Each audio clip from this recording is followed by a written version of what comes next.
മെസ്സിയുടെ വരവുമായി ബന്ധപ്പെട്ട വിവാദത്തിൽ ധനകാര്യ വകുപ്പിന്റെ അന്വേഷണം ഉടൻ ആരംഭിക്കും. വിജിലൻസ് അന്വേഷണം ഉൾപ്പെടെ ത്രിതല അന്വേഷണം പ്രഖ്യാപിക്കാനാണ് സാധ്യത. ഫെമ നിയമ ലംഘനത്തിൽ ഇഡി അന്വേഷണവും ഉണ്ടാകുമെന്ന് സൂചന. അതിനിടെ സ്പോൺസറുടെ ക്രിമിനൽ പശ്ചാത്തലം സംബന്ധിച്ച് കഴിഞ്ഞ സർക്കാരിന് പോലീസ് മുന്നറിയിപ്പ് നൽകിയതായി കണ്ടെത്തൽ. പോലീസ് റിപ്പോർട്ട് അവഗണിച്ചാണ് കഴിഞ്ഞ സർക്കാർ മുന്നോട്ടു പോയതെന്നും വിലയിരുത്തൽ ഉണ്ട്.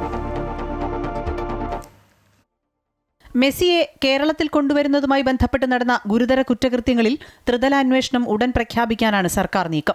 സാമ്പത്തിക കുറ്റകൃത്യങ്ങളിൽ ധനകാര്യ വകുപ്പിന്റെ അന്വേഷണമുണ്ടാകും. മുൻ കായിക മന്ത്രി വി അബ്ദുറഹ്മാൻ പൂർണ്ണമായും പ്രതിക്കൂട്ടിലാകുന്ന റിപ്പോർട്ടിൽ അഴിമതി നിരോധന നിയമപ്രകാരമുള്ള കേസെടുക്കാനാണ് നീക്കം. വിജിലൻസ് അന്വേഷണം സർക്കാർ പ്രഖ്യാപിച്ചേക്കും. അന്താരാഷ്ട്ര നാണയ വിനിമയ ചട്ടങ്ങൾ പൂർണ്ണമായും പാലിച്ചിട്ടുണ്ടോ എന്നതടക്കം പരിശോധിക്കുമ്പോൾ ഇഡിയുടെ അന്വേഷണം ആദ്യഘട്ടത്തിൽ തന്നെ ഉണ്ടാകും.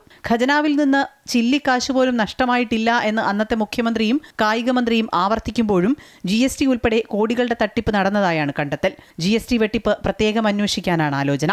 അതിനിടെ ഇക്കാര്യങ്ങൾ മുൻ സർക്കാരിന് പോലീസ് മുന്നറിയിപ്പ് നൽകിയിരുന്നതായും റിപ്പോർട്ടുകൾ പുറത്തുവരുന്നു. സ്പോൺസറുടെ ക്രിമിനൽ പശ്ചാത്തലം ഉൾപ്പെടെ ചൂണ്ടിക്കാട്ടി വിശദമായ റിപ്പോർട്ടാണ് പോലീസ് അന്നത്തെ സർക്കാരിന് സമർപ്പിച്ചിരുന്നത്. സാമ്പത്തിക തട്ടിപ്പിനുള്ള സംശയവും പോലീസ് പ്രകടിപ്പിച്ചിരുന്നു. ഇഡി അന്വേഷണം വന്നാൽ സർക്കാർ കുരുക്കിലാകുമെന്നും പോലീസ് മുന്നറിയിപ്പ് നൽകിയിരുന്നു. എന്നാൽ ഈ റിപ്പോർട്ട് പൂർണ്ണമായും അവഗണിച്ചുകൊണ്ടാണ് സർക്കാർ മുന്നോട്ടു പോയത്. എത്രയും വേഗം സമഗ്ര അന്വേഷണം നടത്തി കൂടുതൽ വിവരങ്ങൾ പുറത്തുകൊണ്ടുവരാനാണ് സർക്കാർ ഒരുങ്ങുന്നത്.